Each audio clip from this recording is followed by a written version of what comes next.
네, 끝을 모르던 올여름 폭염이 드디어 끝났습니다.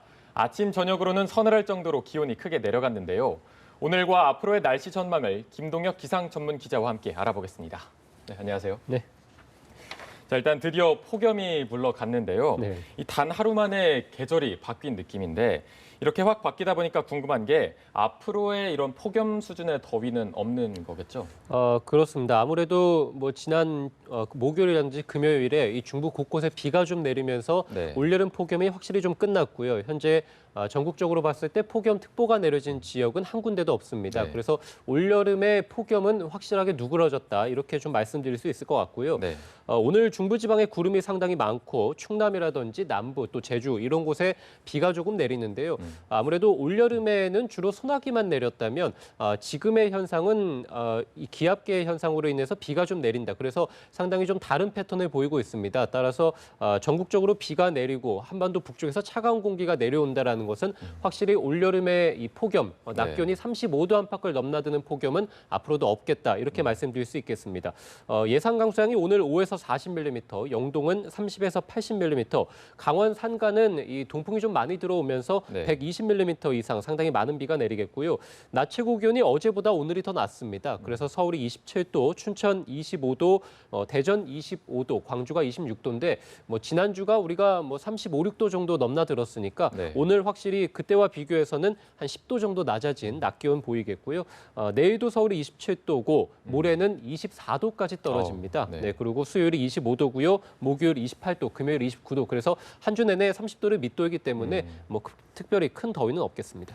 이제 앞으로는 이제 폭염이 물러갔다는 반가운 소식을 전해주셨는데 저희가 이렇게 날씨를 계속해서 전해드리면서 기록적인 더위, 기록적인 폭염이다 이런 소식을 자주 전해드렸거든요. 네. 그만큼 올여름 더위가 정말 이례적이었던 것 같은데 이제 기록도 폭염도 끝나고 하니까 올여름 더위 기록이 어땠는지 한번 정리해 주시죠. 예, 뭐 올여름 더위를 우리가 1994년도와 많이 비교를 합니다. 1994년도는 역대 우리가 가장 더웠던 해다 이렇게 볼 수 있겠는데 네. 올여름 더위도 그때와 비교해서 만만치 않았습니다.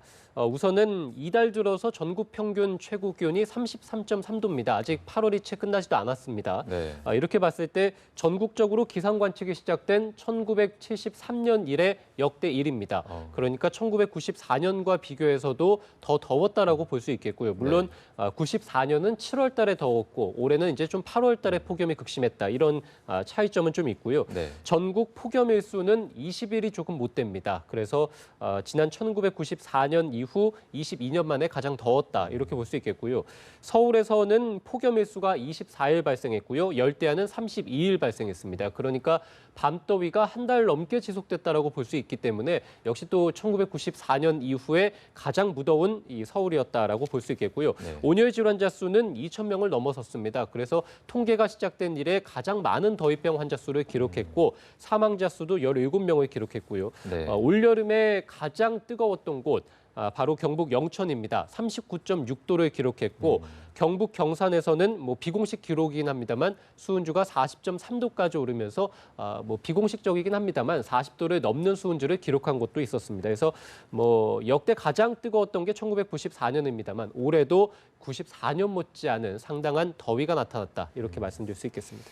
네, 8월은 역대 가장 덥다고 할 수 있겠는데 올여름 이렇게 더운 날씨에 이어서 시청자분들이 더 짜증났던 게 예보가 많이 빗나갔거든요. 네. 그럴 때마다 이 기상청에서는 우리가 경험해보지 못한 것이라 틀렸다 이런 해명을 자주 했는데 그렇다면 이제 이렇게 경험해보지 못한 폭염이 앞으로 또 올 가능성은 있는 건가요?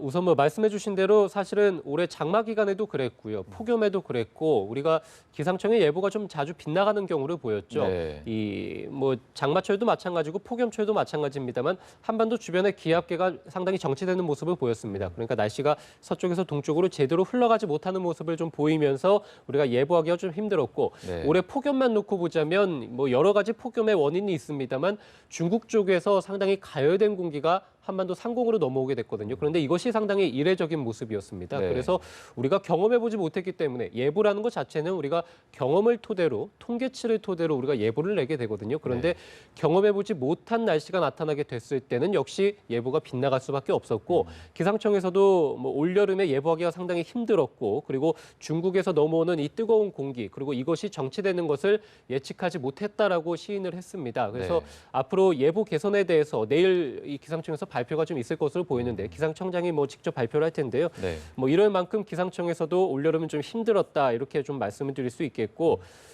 이 중국발 열파가 그러면 이제 올해만 나타나는 현상이냐 이렇게 볼 수는 없습니다.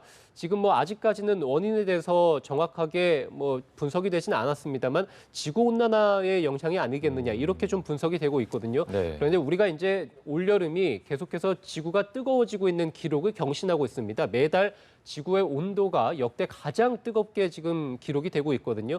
이런 우리가 지구 온난화의 흐름을 타고 있는 가운데 중국에서의 열파가 이제 하나의 원인으로 지목이 됐습니다. 그렇게 본다면 올해뿐만이 아니라 당장 내년에도 올해가 1994년 이후 22년 만에 가장 뜨거웠습니다만 중국발 열파가 당장 내년에도 나타날 가능성이 있겠죠. 우리가 지구온난화의 흐름을 타고 있다면 그렇기 때문에 뭐 올여름 폭염이 22년 만에 가장 극심했습니다만 당장 내년에도 올여름의 폭염이 또 한 번 나타날 가능성도 있다. 이렇게 또 볼 수 있겠습니다. 네.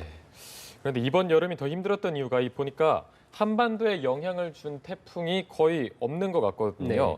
그런데 지금 이제 10호 태풍 라이언 록이 북상 중이라는 소식이 있던데 이게 한반도에 영향을 줄까요? 우선은 이 94년 같은 경우가 역대 가장 뜨거웠다라고 말씀을 드렸죠. 7월 달에 특히 뜨거웠는데 바로 8월 달에 태풍이 한반도 쪽으로 들어오면서 열기를 좀 많이 식혀줬습니다. 그렇기 때문에 94년의 폭염이 좀 누그러진 모습을 보였습니다만 올해 같은 경우는 8월에 한반도에 영향을 준 태풍이 단 한 개도 없습니다. 네. 올해 전체적으로 봤을 때도 단 하나도 없는데 이것이 태풍의 어떤 통계치를 봤을 때는 역대 한 세 번째 정도 그래서 상당히 이례적으로 한반도가 태풍의 영향을 받지 않고 있습니다. 지금 10호 태풍이 라이언 록이라고 불리는데 이것이 일본 도쿄 쪽에서 만들어져서 오키나와 쪽으로 내려갔습니다. 태풍이 중위도에서 만들어져서 밑으로 내려간다. 이것은 역대 제가 봤을 때도 한두 개 정도밖에 없을 정도로 태풍이 내려가는 현상은 상당히 이례적입니다. 그만큼 이 최근까지도 한반도의 어떤 기압계의 흐름이 상당히 좀 특이한 경우다, 이례적이다라고 볼 수 있겠는데 태풍이 오키나와 쪽으로 내려갔다가 다시 또 올라오고 있습니다. 이것도 상당히 이례적이거든요. 지금 현재는 일본 오키나와 동쪽 약 800km 해상에 위치해 있고 다음 주 수요일쯤에 일본 삿포로 남쪽 해상에서 소멸할 것으로 보이거든요. 태풍이 아무래도 한반도 동쪽 먼바다 쪽까지 올라와서 소멸을 하기 때문에 아무래도 태풍의 간접적인 영향을 좀 받을 것으로 보이는데요. 특히 동해안 쪽에 많이 받을 것으로 보이고 지금은 이 중국 쪽에 위치한 고기압의 세력에서 상당히 강한 동풍이 불어들어오면서 영동 지방을 중심으로 해서 내일까지 좀 많은 비가 내릴 것으로 보이고 그리고 이 바다도 마찬가지입니다만 상당히 높은 물결이 일 텐데 여기에 맞물려서 일본 쪽에서 태풍이 좀 올라오고 이것이 한반도 동쪽 먼바다 쪽까지 올라와서 소멸을 하기 때문에 당분간에 강원 영동이라든지 경북에서는 상당히 강한 바람이 불 것으로 보이고요. 현재는 제주 앞바다라든지 또는 먼바다에 상당히 풍랑주의보가 내려져 있습니다만 내일부터는 동해바다를 중심으로 또 내일 밤부터는 이 서해 먼바다에도 풍랑주의보 그래서 상당히 높은 물결이 좀 일 것으로 보입니다. 아무래도 너울로 인해서 높은 파도가 방파제라든지 또 해안 도로를 넘을 가능성이 있습니다. 이 폭염이 끝나고 막바지 피서 또 그리고 나들이 가신 분들이 상당히 많을 것으로 보이는데요. 해안가에 강풍도 불고 물결도 상당히 높게 일기 때문에 안전사고에 좀 유의해 주셔야겠습니다. 네, 알겠습니다. 또 이제 다가오는 목요일이면 벌써 9월인데요. 이 달력상으로는 가을이라고 할 수 있는데 이번 가을 날씨는 어떻게 전망하십니까?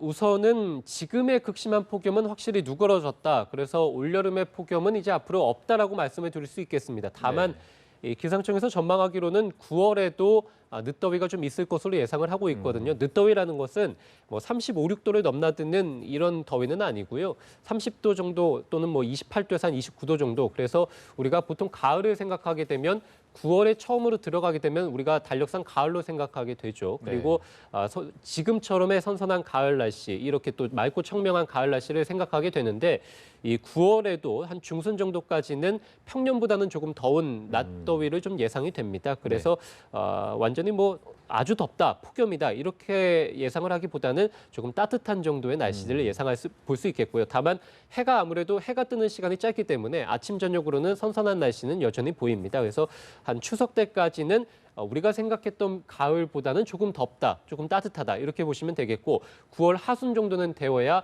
낮에도 좀 선선한 이런 네. 날씨, 가을 날씨를 기대해 볼 수 있겠습니다. 10월에도 평년보다는 좀 더울 것으로 보이고요. 기상청에서는 가을 태풍이 한 개 정도 9월 달에 영향을 주겠다 이렇게 또 예상을 했고 우리가 이제 엘니뇨가 끝나고 앞으로 가을철에는 약한 라니냐의 영향을 받을 텐데 라니냐는 아무래도 겨울철에 좀 영향을 많이 줍니다. 그래서 좀 추운 겨울 그리고 11월 달에도 추위가 좀 빨리 내려오면서 네. 이른 추위도 좀 예상해 볼 수 있을 것으로 보입니다. 네, 알겠습니다. 지금까지 김동혁 기상 전문 기자와 함께했습니다. 고맙습니다. 네.